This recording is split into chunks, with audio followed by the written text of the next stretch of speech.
Bom, nesse vídeo a gente vai resolver uns exemplos. São 3 exemplos, cada um relacionado a um tipo de reator que a gente já desenvolveu a teoria anteriormente. Então aqui no exemplo 1 vai ser um exemplo aplicado aos reatores de batelada, no exemplo 2 os completamente misturados e no exemplo 3 um reator de fluxo a pistão. Vamos começar pelo exemplo 1. O exemplo 1 diz que um solo contaminado precisa ser tratado em uma lagoa de aeração em regime de mistura completo em um aterro para produtos perigosos descartados sem tratamento. Um reator em batelada, em regime de mistura completa, foi construído em escala de laboratório para calcular o tempo necessário para a remediação acontecer. Supondo que essa reação é de primeira ordem, calcular a constante da velocidade K e determinar o tempo para o tratamento atingir uma redução de 99% dos contaminantes. Só um segundo. Então, para reduzir os contaminantes em 99% da concentração inicial. Aí dá aqui o tempo em dias, tá certo? Por exemplo, no dia 1, eles mediram os contaminantes em cerca de 280 mg por litro a concentração. E já no dia 16, a concentração passou a ser de 132 mg por litro. Então, para resolver esse exemplo, a gente precisa calcular o intervalo de tempo, nesse caso, né? Um ΔT. ΔT é simplesmente 15 dias, correto? Então, é esse tempo aqui que a gente vai usar nas equações. Ou seja, como a reação de primeira ordem, ela deve obedecer essa seguinte relação aqui, ó. Ops. CT, C0 é igual a menos K vezes T. Esse menos é porque a gente quer reduzir, certo? É um consumo, na verdade, de algum material, que nesse caso são os contaminantes. Bom, a gente precisa estimar o valor da constante de velocidade K, certo? Isso aqui pode ser feito sobre 1 sobre T menos o ln de CT sobre C0. Então pronto, o valor de K então vai ser. Então você consegue esse valor aqui de 0,05 dia na menos 1, correto? Agora o próximo passo é encontrar o valor para o qual essa redução aqui seja de 99%. Em outras palavras, a gente quer reduzir a concentração inicial em 99%, correto? É o mesmo que a gente dizer, então, que essa relação C sobre C0 tenha que ser de 0,01, correto? Então, você está pegando o quê? Você está reduzindo 99% da concentração inicial. É como se você fizesse 1 menos 0,99, que vai dar 0,01. Tá certo? Bom, dito isso, ou seja, reduzindo em 99% a concentração inicial, qual vai ser o tempo para isso acontecer? Bom, a gente também utiliza essa relação aqui, uma vez que a gente já tem a constante da reação K, correto? Então a gente vai fazer isso com outra cor aqui. Então o tempo de detenção, tá certo? É dado por menos 1 sobre K vezes o logaritmo natural de C sobre C0. Então o tempo de detenção é igual a 92 dias, correto? 92 dias. Isso quer dizer o seguinte, que se você como engenheiro projetou que a redução seria de 99%, isso só pode ser alcançado nessas condições a partir de 92 dias de operação nessa lagoa de estabilização dos contaminantes do solo, correto? Então esse aqui foi o cálculo desse exemplo 2. Partamos então aqui para o exemplo 1, na verdade, para o exemplo 2, que é sobre os reatores completamente misturados. Então vamos enunciar aqui, ó. Antes de entrar em uma galeria subterrânea de manutenção, uma equipe analisou o ar presente no vão e descobriu que ele apresenta 29 mg por metro cúbico de sulfeto de hidrogênio, correto? Sulfeto de hidrogênio. bem, o nível de exposição permitido para esta substância é de 14 mg por metro cúbico. A equipe então instalou um ventilador no interior da galeria, com o objetivo de retirar esse gás. Se o volume dessa galeria é de 160 metros cúbicos e a vazão do ar livre de contaminantes é de 10 metros cúbicos por minuto, qual é o tempo necessário para reduzir a concentração do sulfeto de hidrogênio para um valor permitido, certo? Ou seja,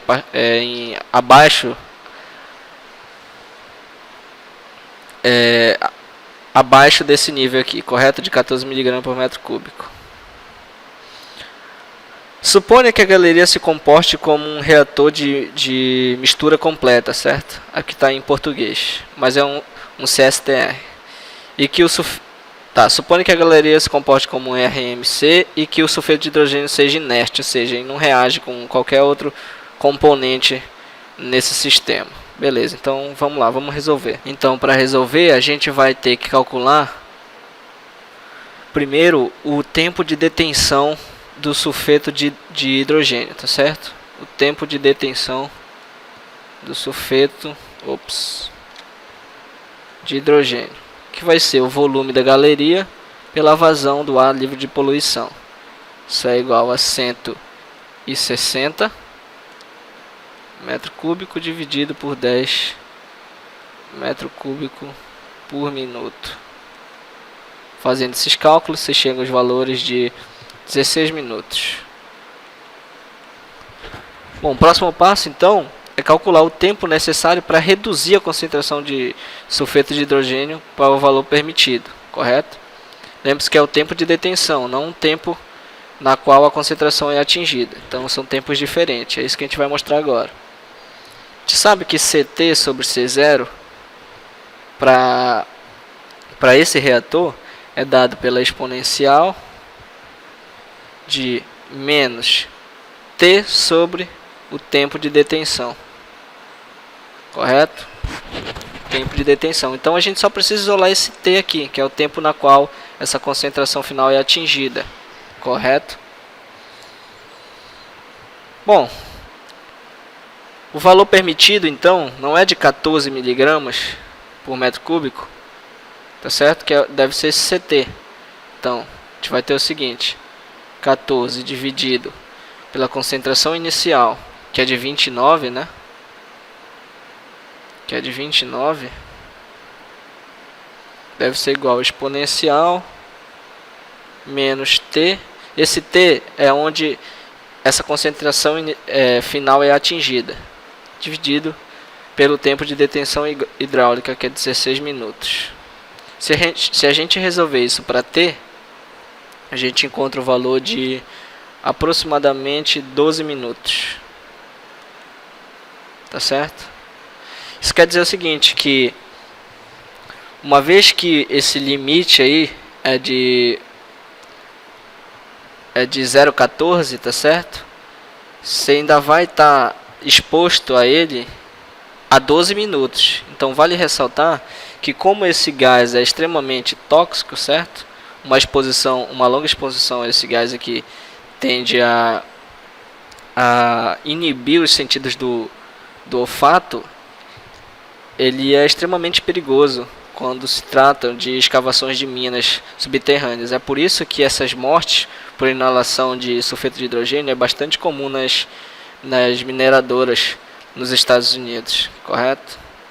Então 12 minutos é o tempo no qual o limite permitido vai ser atingido, que é de 14 mg, correto?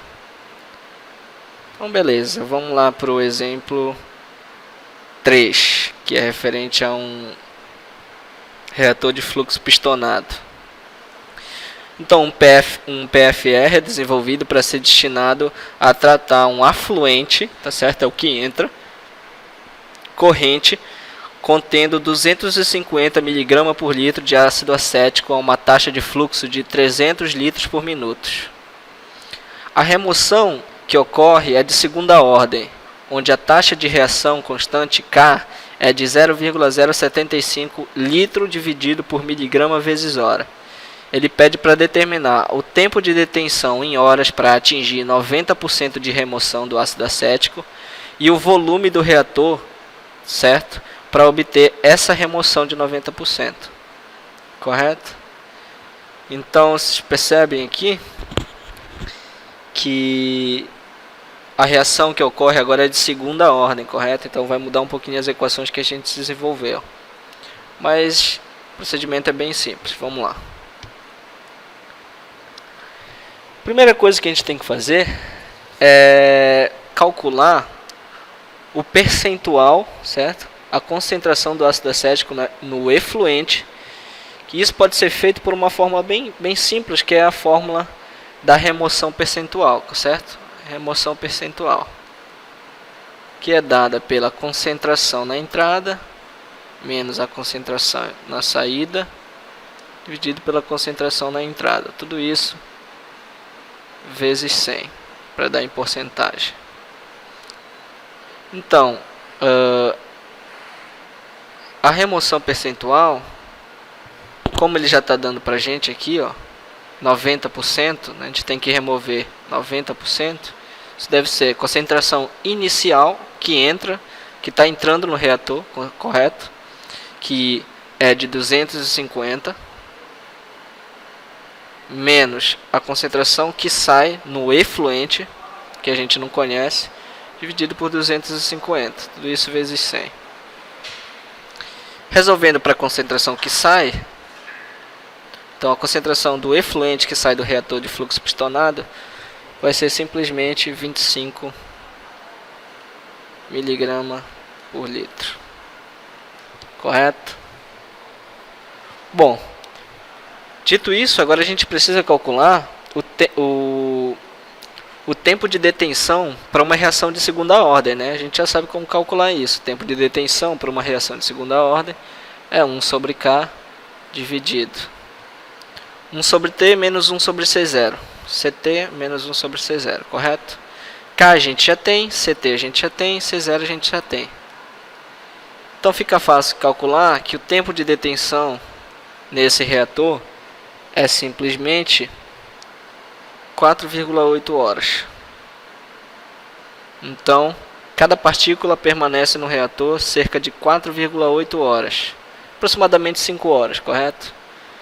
Tendo o tempo de detenção, fica fácil saber que o volume desse reator de fluxo pistonado deve ter aproximadamente tempo de detenção vezes a vazão. O volume do reator vai ser de 4,8 horas vezes a vazão do reator, que é de 300 litros por minuto.